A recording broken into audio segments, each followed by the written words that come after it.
Alrighty there. Hello, folks. We're back again today. Today we're going to be talking about trial by media again. This time we're going to be talking about episode 5, Big Dan's.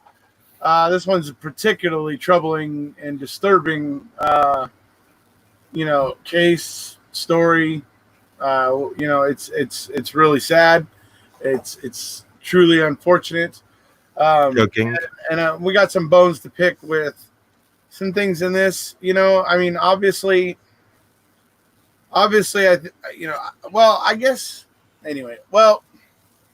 it involves a rape victim, folks. And I guess the main part of this thing, and probably the worst part of this thing, is that at trial, the judge was desperately trying to keep the rape victim's identity secret because obviously it would have repercussions. And at trial, the damn judge allowed the defense to ask her name while she was testifying, which, I can understand that the defense may have needed to ask it, but the judge at that point should have said, okay, all cameras off or whatever, let the question get answered or whatever, and then, okay, everybody can turn your cameras back on. But something should have been done. She shouldn't have just been allowed to answer that willy-nilly right, out in the middle of court like that, because it just nullified every damn thing that they, precaution they had been taking, and that sort of stuff. So anyways, that is the beginning of this very, very tragic, well, it's not the beginning, actually. The beginning goes back further than that, but that's really kind of the descent for Miss Cheryl Aruja. That was really where it all heads downhill from there for her. And it's unfair, so we're going to get into talking about this today, folks. We're going to talk about what happened. It's a pretty despicable one, folks. This one's going to make your stomach turn probably a bit. It's, we like to think that people don't exist out there in our society that would do the sort of thing that these guys did. But then we also hope that there wouldn't be a spectator section of 20 people sitting around to spectate on, which is another disturbing part of this particular episode. So we're going to be going through it. So, all right, I'm here with Jerome. I'm here with Mr. Capaldi. How you doing, guys? Great. Long time no see.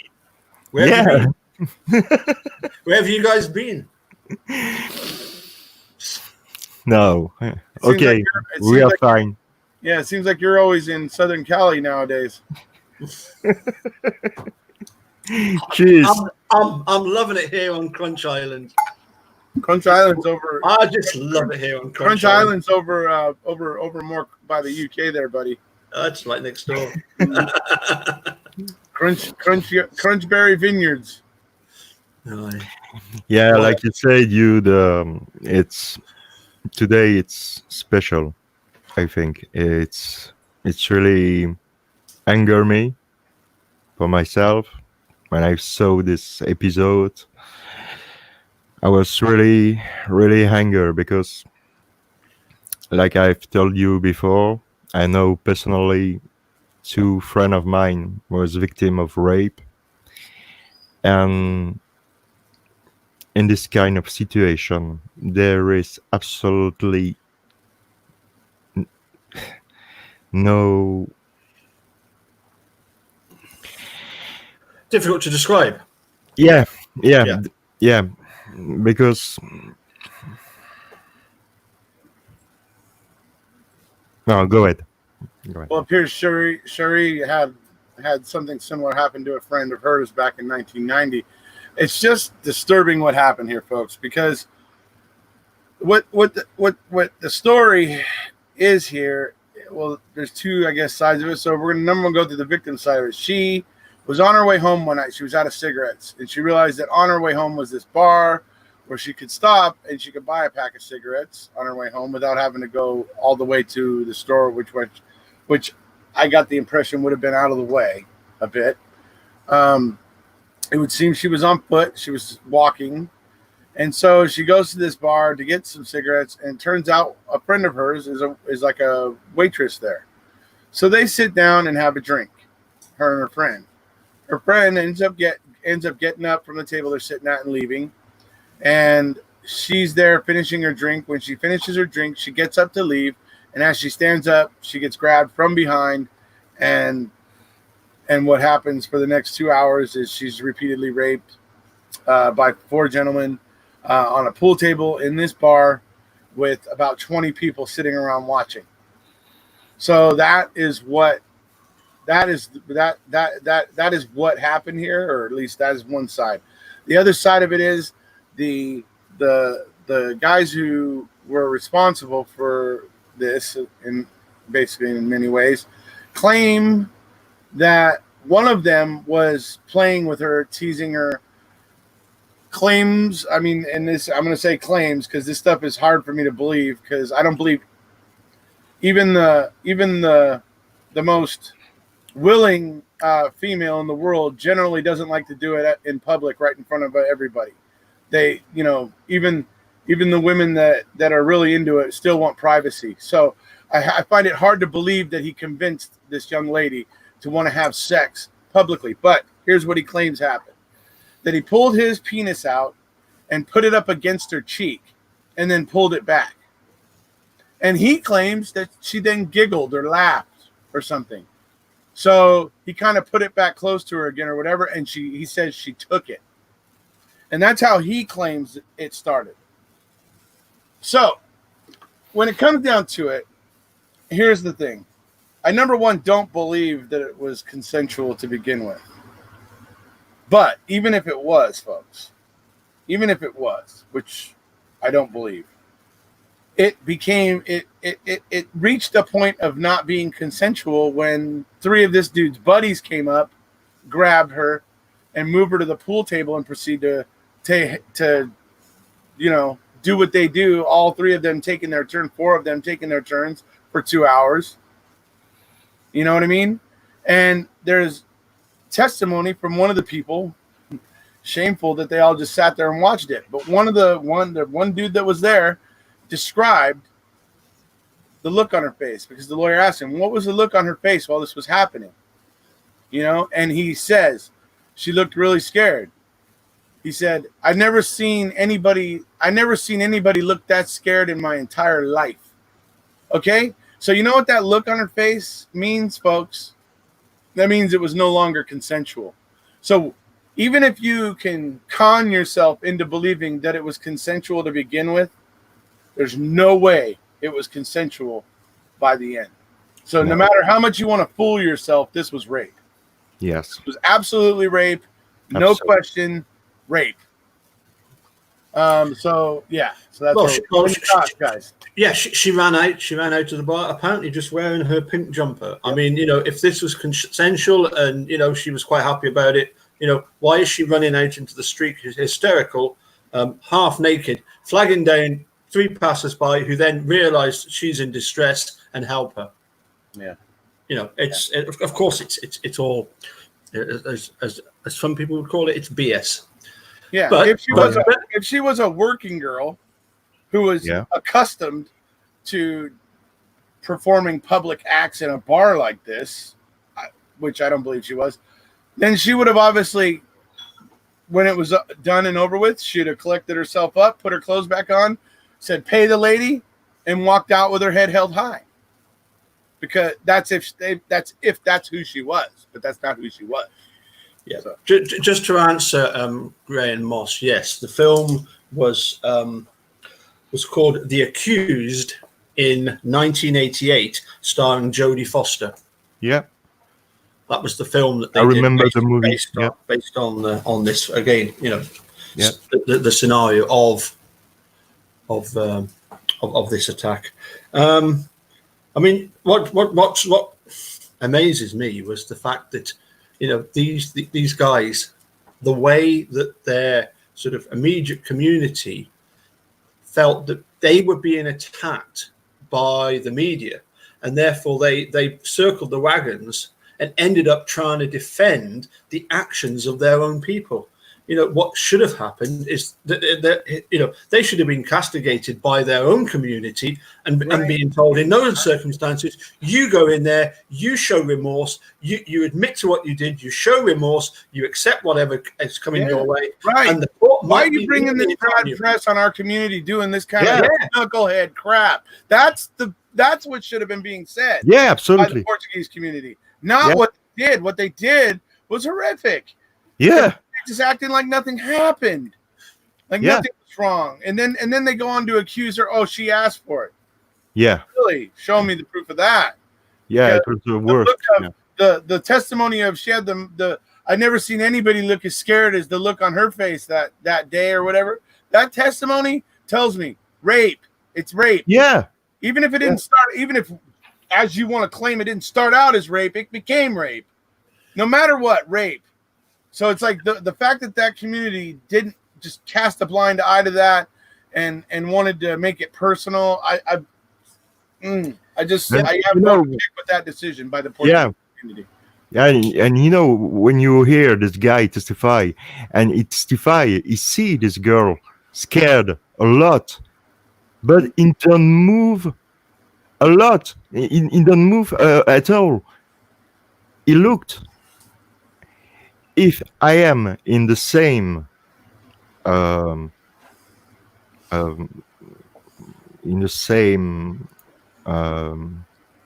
can I say, same of situation, I'm not a violent person at all. You know me, guys. I'm peace and love all the time. But if I see that on my own eyes, I jump on the pool table with the 4 guys.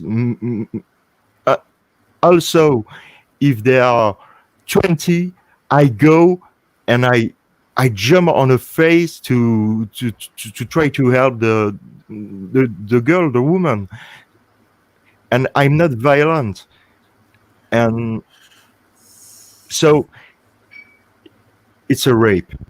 It's a rape, and you can deny it. And you can. Oh, I agree. It is. No, I know it's hard to put it into words sometimes, but it is. It's shocking. Yeah, it's shocking that for me, it's shocking the 20 people that sat around and watched it happen. Yeah, it's like, and nobody moved. Nobody moved. I mean, hold on, just a second. Seriously. The Portuguese community there in New Bedford, what do you think it suggests about your community that 20 people sat around watching a girl terrified for 2 hours, looking the most scared that they'd ever seen anybody look in their life? What does it tell you? That you had 20 people sitting around watching that in your community, in Big Dan's, your community. That's a troubling thing. And I think the community should consider that. I think that to be honest, the Jerome sort of technique, although noble, might be slightly awkward when you're trying to compete with so many people. I think if you're in the bar and you saw that going on, you'd say to everybody, "Are we going to allow this to happen? Let's go and stop this right now and get a way to people to come and put." Yeah. Clearly, that did not happen.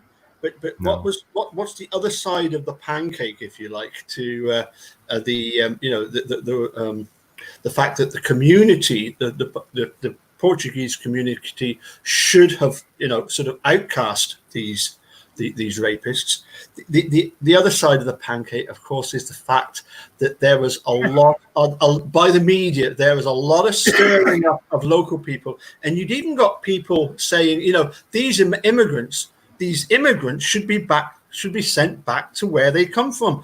Well, I'm sorry, America, you're all immigrants. Well, that was careless. That was careless on the other side to say. It's just crazy stuff. Yeah, it's crazy stuff. I don't believe the entire Portuguese community there is bad because of these 3 dudes. No. But then again, I'm a little concerned because you got those 4 dudes and 20 other people who sat there and watched it happen. But I still believe that there's probably a lot of good people there in that Portuguese community. But the handling of this situation was just shocking. Yeah, I mean, I didn't care much for Helena da Silva Hughes, the executive director of the Immigrants Assistance Centre, because I thought, as I say, what she was saying at the start was pretty much bull BS. About the fact that we don't want our community to be painted like that.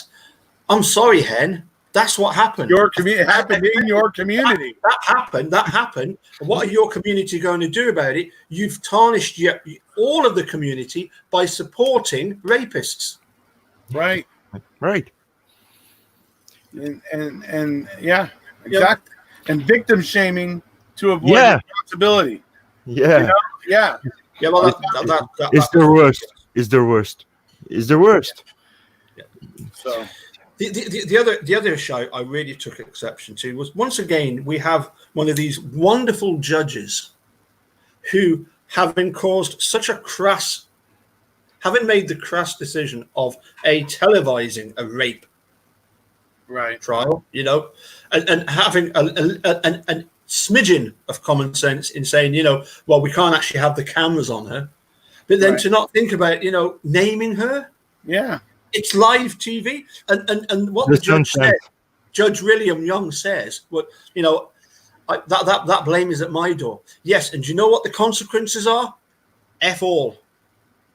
You face no consequences whatsoever, because judges have absolute immunity. Yeah. And so it's all very big of you, Judge William Young, to say, I regret doing that. It's hollow words, pal. It's hollow words. It means absolutely diddly squat. Yeah, Cheryl's still dead. Yeah. Yeah. She's still shamed and died within 2 years of testifying in your court, dude. And I feel bad for her, and I feel bad for her kids. Yeah, me too. That had to, grow up with, well, not all their lives without her, but for the good second part of their childhoods, they didn't have their mom, and that sucks. Oh, but yeah. I mean, I gotta imagine she probably had some terrible demons after testifying at that trial, and people that look, it was probably no pretty place inside her head. You know what I mean? So I feel terrible for her, and in all of this, she came out the worst. She was brutally raped for 2 hours to begin with, then gets named at trial, then gets victim shamed and said she was asking for it and all those sort of things or whatever, ends up moving to Florida and ends up wrapping her car around a telephone pole. Now, I'm pretty sure that probably didn't happen by accident, but I also hear she had gotten heavily into drinking. So that's what either she was really drunk because of the demons in her head and wrapped her car around a pole, or she was drunk and wanted it all to end anyway and wrapped her car around a telephone pole. No matter what, I'm pretty sure it all stems from what happened to her at Big Dance. Well, the very fact that she moved to Miami, that she felt as uncomfortable living where she was. And I mean, the thing is, she grew up here. Yeah, in New Bedford. That's where she's from. That's where she lives. That's where she's from. It's her stomping ground. The name Aruja to me sounds like a Portuguese, quite possibly a Portuguese surname, just as much as the other guys. Yeah. Right. In fact, we had a bit of a discussion, didn't we, beforehand, as to how American we feel that the perpetrators were, because you were convinced that they were definitely sort of Portuguese immigrants. There was no American. I didn't hear it the second time around, so I'm not sure about it. But I thought I heard it the first time around. But yeah. I mean, what they were trying to say was, of course, that they speak pretty broken English. I'll say that. Well, I've heard some pretty broken English in a lot of communities, but when you compare it with, say, but I mean, they're missing a lot of in between words like to or as, or like they're just stuff like that where you can tell they don't have a good grip with it yet. So that's all I'm saying. They do okay. I understand what they're saying, but you know what I mean. So A anyway. little bit like me. I mean, to be honest, dude, it's pretty irrelevant how much of a how American were they and how Sure. much Portuguese they were, an immigrant. That's irrelevant. For me, it's all about what they did, and yeah. The fact is that the media stirred up this. Within a couple of days, you've got the women going out, particularly protesting against rape. You've got 2,500 people marching through the streets, protesting against rape, because obviously it's an issue when you've got people that don't feel that they can come forward. Right. This often it's a big problem. Most rape cases aren't in public, like in a bar, are they?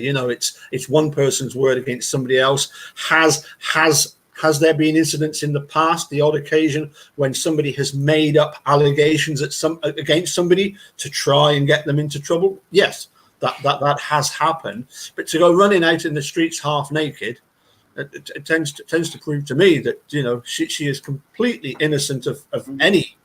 Yeah, but Paul, and was Yes, terrified, and yeah, guy.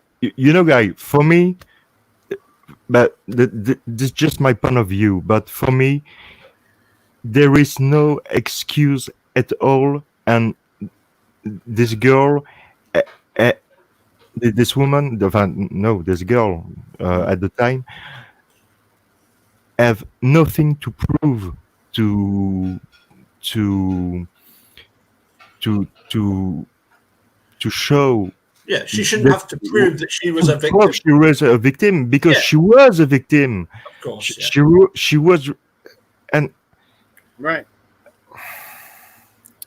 It's bizarre, isn't it? How the community rallied around the perpetrators because they felt that the press was having a go at them as well as the perpetrators.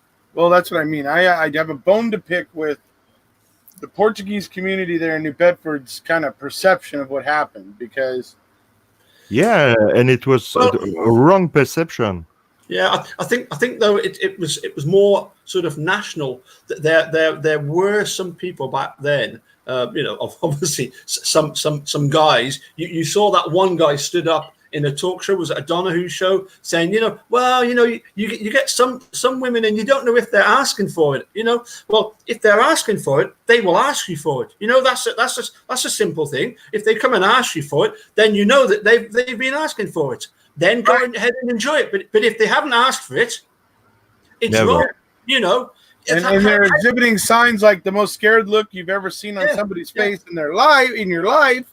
These are indicators. I mean, absolutely. How is it what you wear and whether you go into a bar and there's so many men in there? What's that got to do with it? Yeah. How is that asking for it? Well, I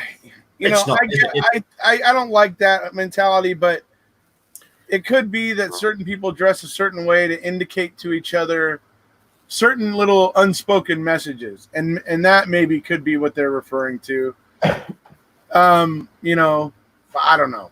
My whole point is that at some point you're going to be just like what Steve Moore said about with Brendan Dassey. They, even if they did start that thing out honestly believing that honestly not meaning to do any harm, by some point they should have realized Brendan didn't actually know anything. That some of the overwhelming evidence of that in the interview kept coming back up, and they were ignoring it. Well, the same thing was happening with what these guys were doing with this young lady. Right. They were doing something that was wrong, and they were continuing to ignore the indicators that they were doing something wrong. I mean, rape and coercing Brendan aren't the same thing, but there is an aspect of it that's the same, where the perpetrators were ignoring clear signs that they were doing something wrong. So I understand what you mean. Yeah. Yeah. Yeah. I think probably to get into the mind of people who think it's acceptable to rape, we should have invited Ken Kratz to join us, because he knows what it's like. But to most normal people, I think we're quite clear on what is and isn't acceptable. And for one thing, I thought it was actually against the law just to act in a decent way in public. Right. Which having sex in public is technically supposed to be illegal. Yes. Yeah.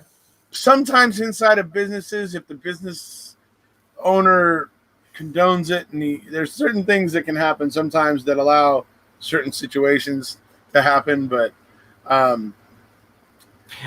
this generally, case, if it's open for business, public hours, no. but the case was diffused on television, on Court TV. Yeah, that's right. The court And case. Yeah. Court TV. Could you take just 1 minute to explain me what is it? Because I never see Court TV. It's a channel we have here on our cable. So, like when you have your cable or whatever service you may, I don't know if you guys have like direct TV or satellite there, but anyway, you buy you get cable, you get a package, you get like the HBOs or Showtimes, you get the science channels, the AMCs, the national a package all that with, various stuff. So there's one channel called Court TV, and basically that channel follows all various court cases across the country, and they have cameras in the courtrooms. Some of them they follow everything that happens in a trial. Some of them you just get clips of what happens at trials. It just depends, but it's just Court TV. Their programming is courts all around, various all the time. Oh, okay, and that's what we see for O.J. Simpson, for Stephen. O.J. Simpson was broadcast on the major stations here in LA, like all 2, 4, 7, and 11 was during the day. You couldn't watch. I imagine. Yeah. I imagine. Yeah.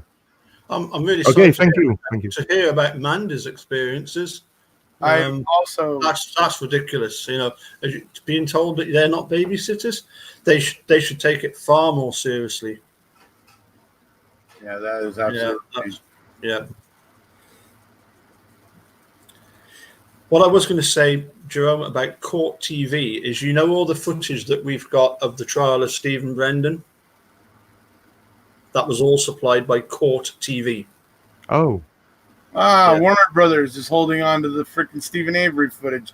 So they don't want to let us at the Stephen Avery trial footage after what they did to those poor people with the Jenny Jones incident.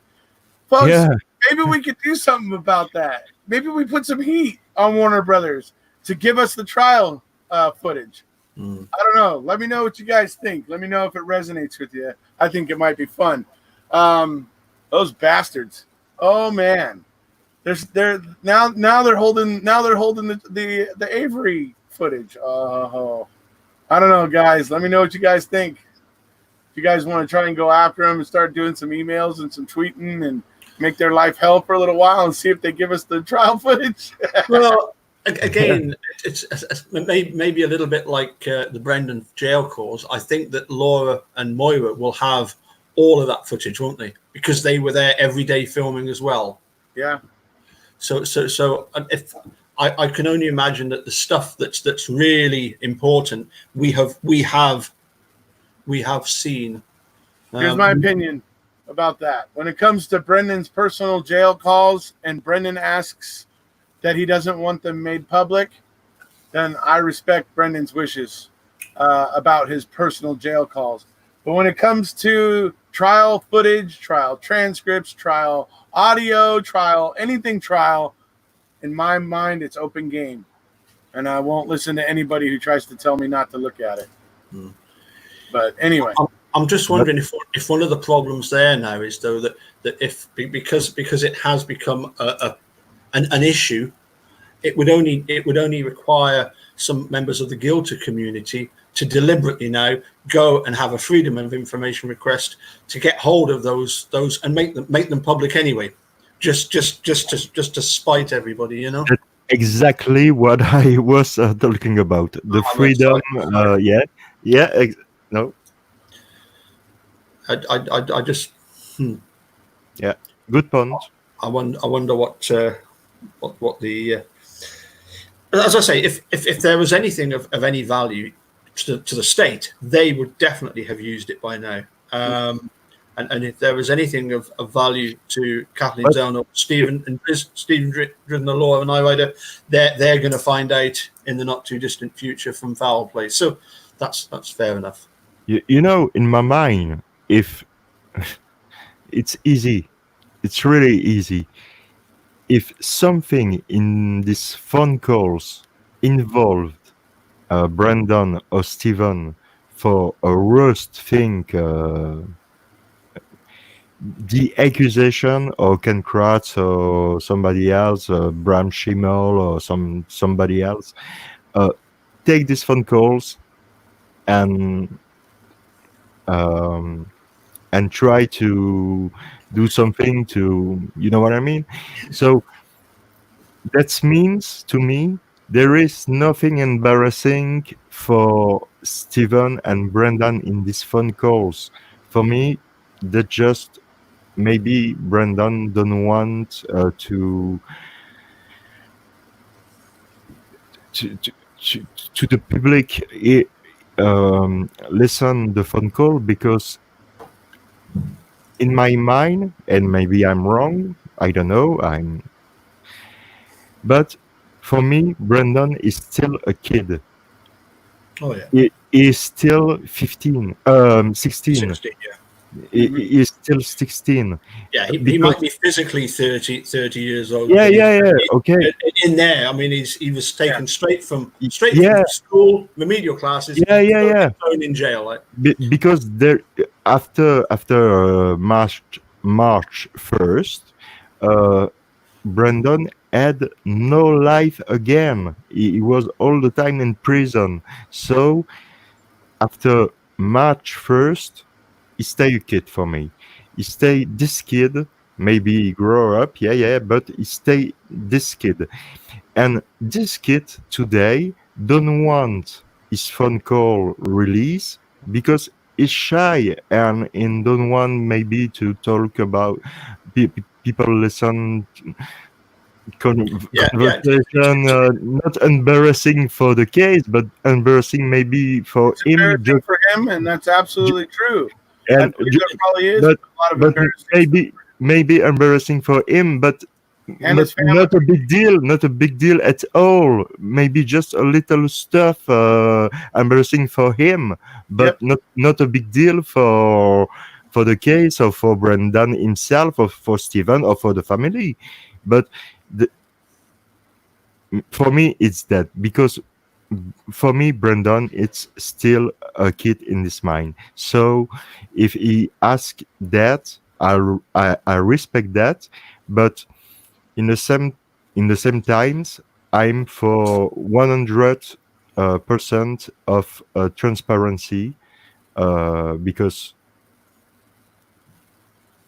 it's difficult because if we act with like Wigert and Fassbender and we have you know tunnel vision, Television, right?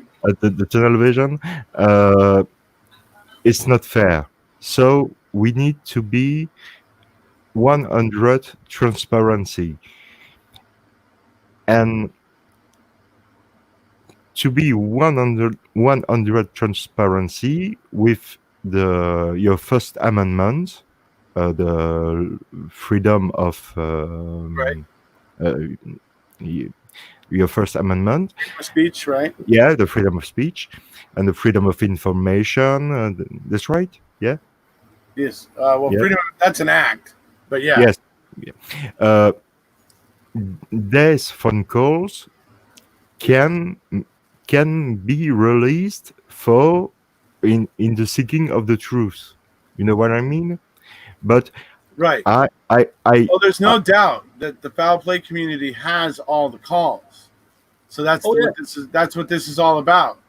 oh Brendan has asked basically the foul play community Oh, they not, add all the phone calls. to Yeah. not share it. I Well, was not aware. and, Okay, I was not aware of that. and as far as I know, all that Zoe from Foul Play said that was that we now have all the calls, and then immediately it was said, well, could you not not make them public? But at the time, I don't recall Zoe saying, that we're going to make it public straight away. I think it was I've all seen the a case of- message from Dr. Silkman that basically says that at this time they are going to be respecting Brendan's wishes, that they're not going to make them public. I think that's the way to go, personally. I don't think there's anything going to be really truly groundbreaking in there. But if as those folks, if since they FOIA'd it, whoever it was that did it, if as they go through it, if they find something interesting, they can obviously bring it to, writer or Drizzen's attention and say, hey, look, we noticed this, and I'm sure it might be possible to get tiny little clips approved for public if necessary. My feeling is it's probably not if necessary. Big if. Big if. Yeah. My feeling is that's probably already been gone through by both teams 100 times, and there's just probably really nothing there of real interest. But no, like I said, the person who FOIA'd it may go ahead and take the time to just check it out themselves. And like I said, if there is anything that they find interesting, they can potentially ask about those particular clips or whatever later. So anyways, I agree. And Dr. Silkman says at this point they are going to respect Brendan's wishes. And so that's great. Thank you, Dr. Skillman. Dr. Silkman's a classy guy. And I really do like what Foul Play's doing. Foul Play's doing a lot of good work over there.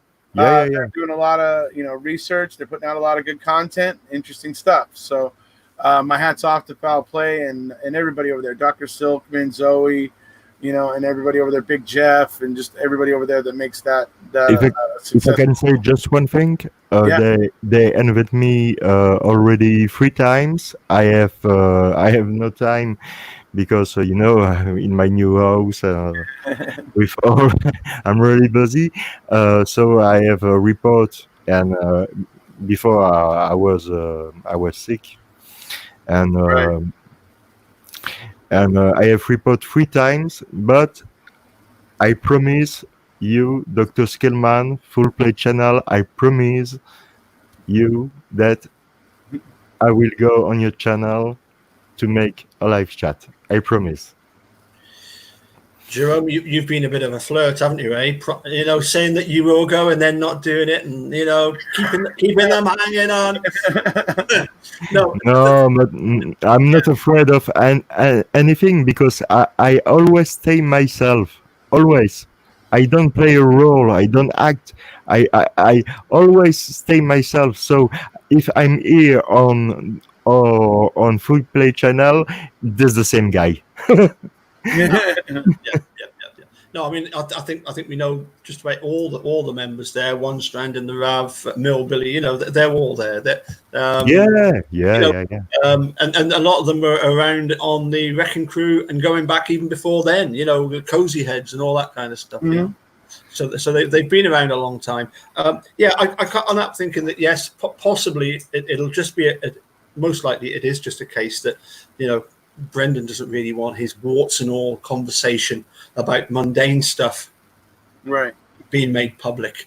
I come back. Funny enough, as soon as I did a little video where I talked about whether this stuff should be made public or not. Just as Jerome said, I got a message from Barb saying, look, if all she put was no respect for Brendan, he was a minor. I think reading, sort of elaborating on what she's saying is that if people put out all this, these phone calls, it's not showing any respect for Brendan when he was just 16 years old. Mm-hmm.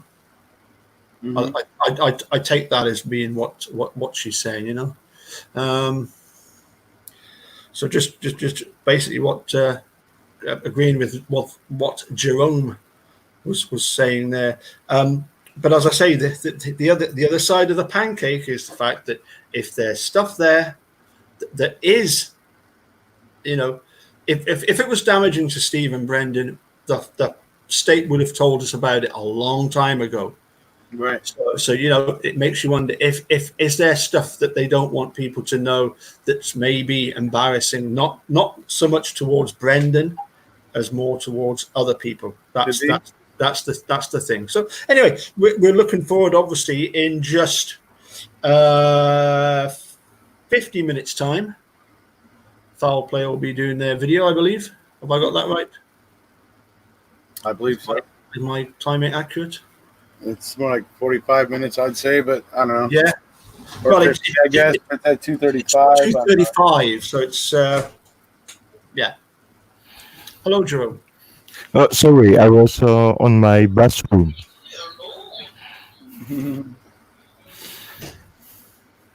It just, sorry, you're talking about what?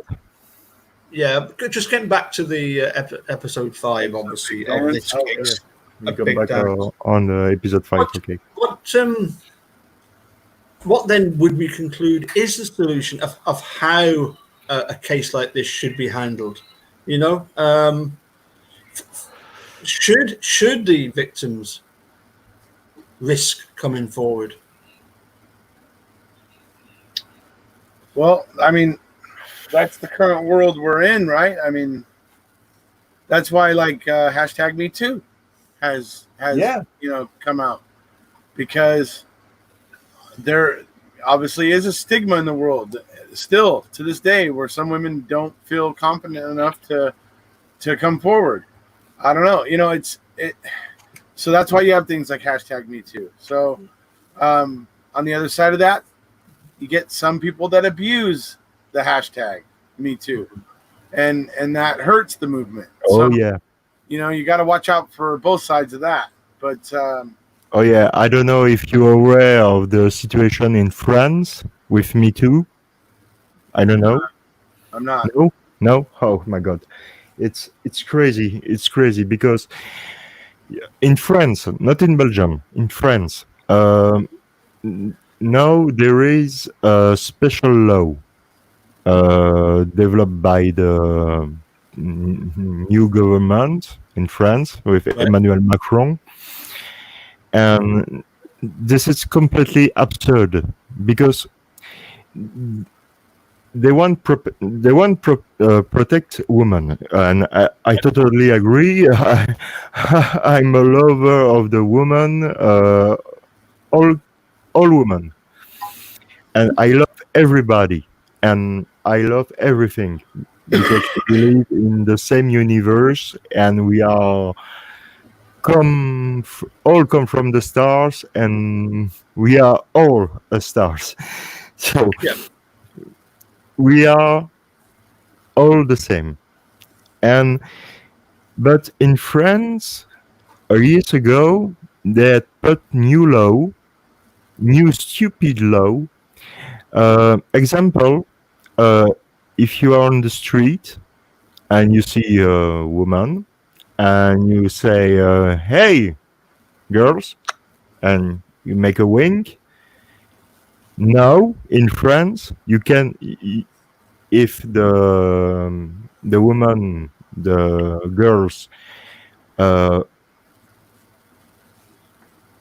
fine in this mind, if it's not okay, she can go to the police and made a statement about that, and this is taking like an aggression, and it's really, really, really stupid. But in the same times, they try to do the good thing, but they don't. And with this movement, Me Too, was a really good idea to women to express and tell story about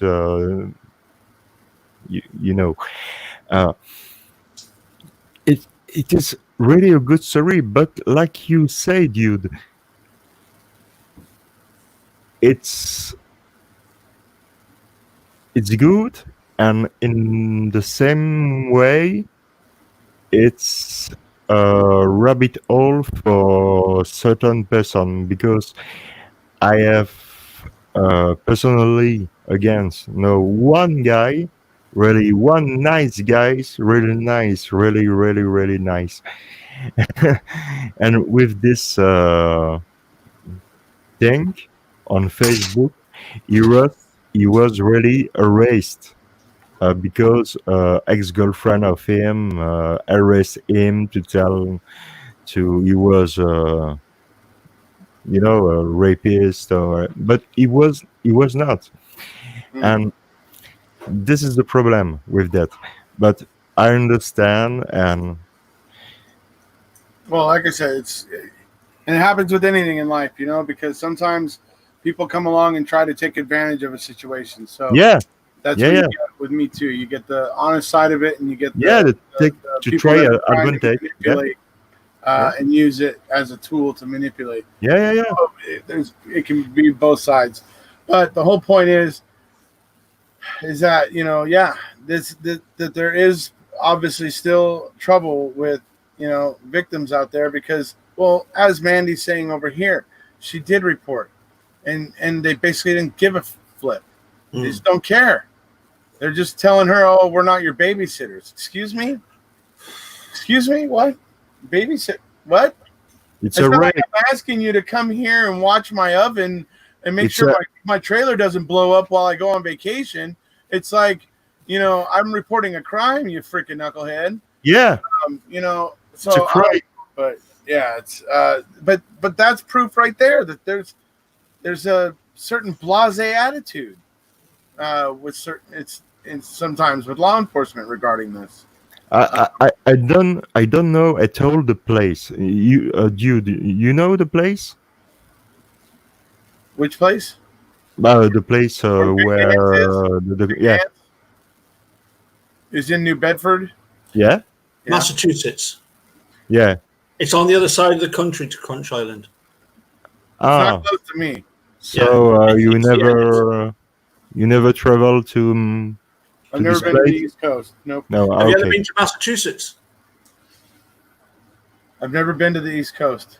No, no. And there was one comment about the fact that we all hate. Oh no, that was in the previous one, wasn't it? The previous video. It was the guy that said, "Oh, and we all hate the New England Patriots Oh, right. because they're Massachusetts, aren't they?" Yeah, we got Tom Brady in Tampa Bay now. Tampa Bay Bucks. Oh, I've got a little joke. Okay. Uh-oh. Oh, how you call a woman married with an hippie? What do you call a woman married with what? An hippie. And a hippie from the '60s. You know, the '60s. Hippie. Oh, man, the hippie. A woman married with a hippie. to a hippie. Mississippi. Mississippi. Hippie. There you go. There you go. Ah, Sharon will like that joke. Paul write the joke. Make sure you tell Sharon that corny joke. She'll love it. There was the fiddler that used to play in the band with me. This is true. She was telling me that the wife of one of the French prime ministers was across in Scotland and at a function or whatever, a meeting of some sort, and they interviewed this wife of the French prime minister, and they said to her, what is the Do you remember her name? No, this is years No? back. No, it doesn't matter. It's totally irrelevant because they said to her, what's the most important thing in life? And she said, a penis. And the husband, the president said, excuse me, darling, it's pronounced happiness. Have you heard that one, Jerome? I remember the story, and Was it MeToo? it was a long time ago. Yeah, Yeah. Francois. Oh yeah. Yeah. I remember really. Well, I tell you, you were talking about the fact Things. that the French minister has come up with this. You can't even wink at a girl. I No. remember the last time I was in France, and I'm serious, right? I was in France, in Brittany, and we wanted to go to this swimming pool, this big indoor swimming pool. And my sister said that she checked on the tourist information stuff about, being in Brittany. And she Mhm. said they just passed a law in France that said that all blokes were not allowed to wear Bermudas. The long shorts. Long, right. It had to be budgie smugglers. Yes, And it's true. me and Stuart are like, wow, what on earth for? She says apparently it's because at a lot of these sort of parks where people go camping, people with budgie smugglers were going in the pool, and because they were soaking up that much water, they were then coming out, and it was costing millions in keeping swimming pools stocked with water. So we wasted an hour going around stores in Compare in Brittany, trying to find anywhere that sold budgie smuggling swimming trunks. We're no longer there, because I'll tell you, when you go in and pay to go in, there was a machine that actually sold them. The budgie smugglers, all different sizes. It was completely sold out. It was empty. That's why we had to spend an hour. And would have been 5 times the normal price anyway, right? Yeah. So eventually we found them. Like an hour later, we went back, and you know what? We were the only dudes there with bloody budgie smugglers on. Because everybody else couldn't care less. No. We were the only ones to follow the But rules. it's true. Yeah, it's true. And you know what the girls did? Laughed. They laughed hysterically all the time that we were in the pool. Huh. Yeah. That's true. That is. I did not make that up, dude. Honest. Right. If you ever go to France, make sure you pack your budgie smugglers. Okay. Right. But if you come in Belgium, don't.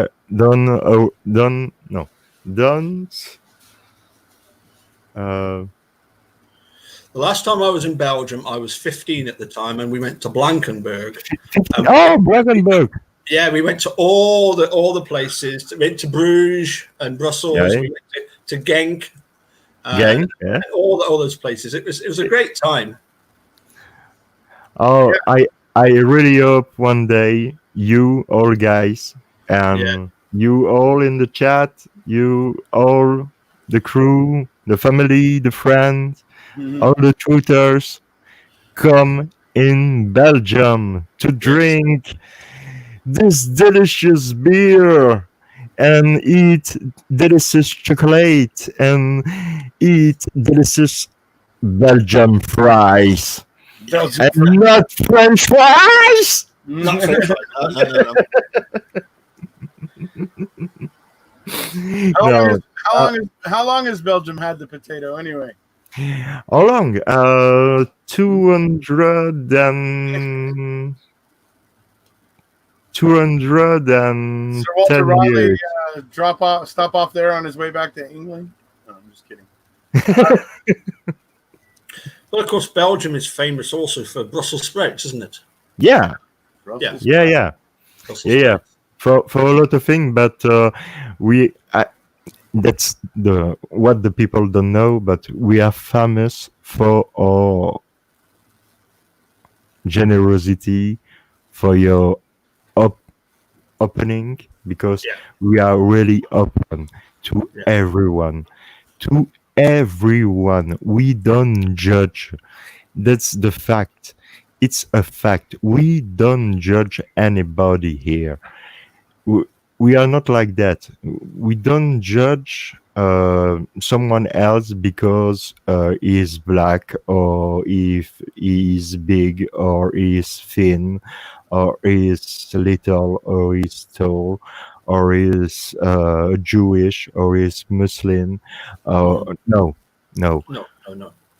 We don't judge. We take the time to talk with people, to learn about their um, cultures, and after that you can you can try to start a relationship with people, and and that's why here in Belgium, I assume a lot of people in America think here in Belgium we live in a Bisounours movie. Bisounours is a little puppy. No, we don't live in the best in the best country in the world. No, not at all.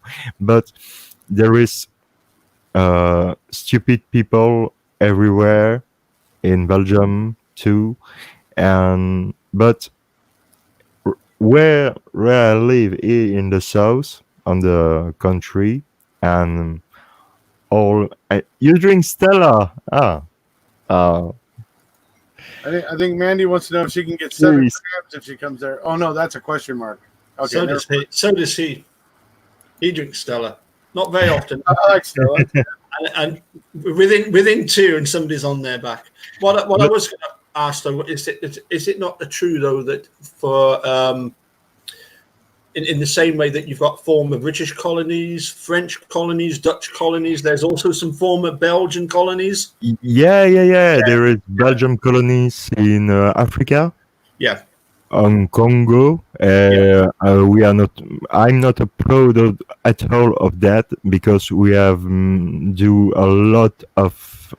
But it was hundreds of years ago.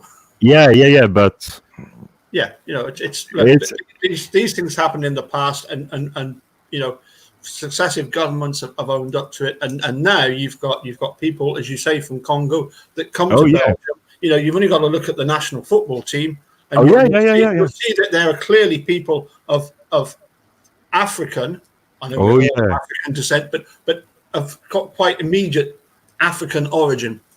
Yeah, but for us, it's normal, It's Same here in the UK. Same here in the Yeah. UK. Yeah. It's not. I don't see the problem. We don't judge people by their clothes or their face or their religions or but everybody's not like that. There is stupid guys, racists, and like everywhere. But in where I live, and I have 41 in 2 weeks, like the dude. But I think you have 1 or 2 years older than me, dude. Yeah, right? I don't know. I'm from 79. Okay, yeah. So I'm 3 years older. 2 years old. Ah, Respect. Jerome obviously had a hard paper round, folks.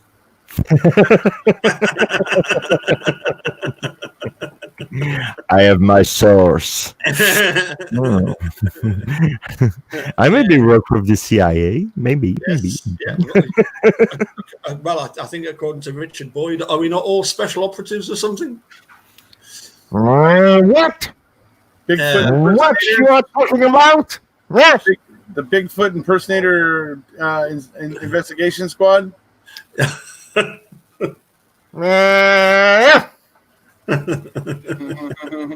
It's a joke. Yes. He is like what's his name? Clifton. What was the fellow's name? Bernie Clifton? No, Tony Clifton. Tony Clifton. Andy Kaufman alter ego. Yeah. Andy Kaufman. Yeah. Andy Kaufman. Yeah. Andy Kaufman. No, in the TV show, American TV show Taxi, he was playing Laka. Yeah. It was hello, my name's is Laka. Yeah. I come from Caspiar. It's a little island. It's a Caspian Sea. It sank. And now I would like to imitate for you the President of the United States, Jimmy Carter. Hello, I'm Jimmy Carter, the President of the United States. Thank you very much. And now, I would like to imitate for you George W. Bush. Hello, I'm George W. Bush. I'm the President of the United States. Thank you very much. Okay. And now, I would like to present and imitate for you the Elvis Presley. I want for the morning, I want to do the show, I want to do the world, must go, but don't you? I want that once and true. And he continued the show, and after, thank you very much. Yeah, I remember that. It was all in the film Man on the Moon. Man on the Moon with Jim Carrey. Yeah, A good movie with, it was from, I don't remember the.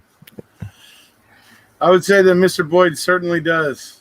That's going to I wonder if it's not just a drink that that Mr. Boyd enjoys. You know, I would.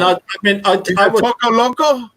I would like to know what is in that cup of coffee of his. That cup of his. I'm suspecting polyjuice potion because I'm sure I've seen 2 Mr. Boyds recently. Oh yeah. Me too. I've seen 2. Yeah. Me too. Yeah. Me too. Oh, And I know for sure Tony Clifton is not happy at all. The real one is not happy at all, and I assume I'm not sure, but maybe one time he'll maybe come here to make a show. I don't know. I will contact him. I will ask him if Tony is aware to make a show sometimes, but I will see. Okay. Well, anyway, let's just. Yeah. Are you serious with me? Yeah. Alrighty, folks. Well, I think we're going to wrap it up. So, those of you who don't know, Foul Play is going to be kicking off in about 20 minutes. They're going to be doing their own little thing here. 25 minutes or so, right around that point, 25 minutes.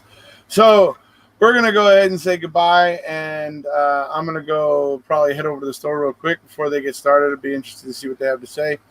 And who knows, maybe one of these days I'll get to be one of the cool kids and go hang out with everybody over on Foul Play. No, I'm just kidding. Anyways, we'll see one of these days anyways.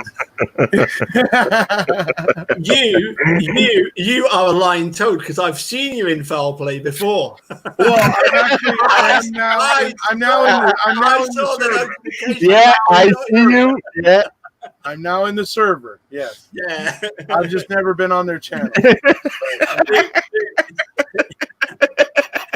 It's everybody that that was supposed to be a one-off joke, and you're just analyzing the shit out of it.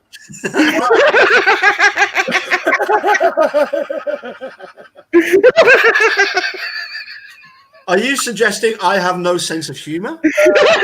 No, not necessarily suggesting that. I'm just asking. My question was clear.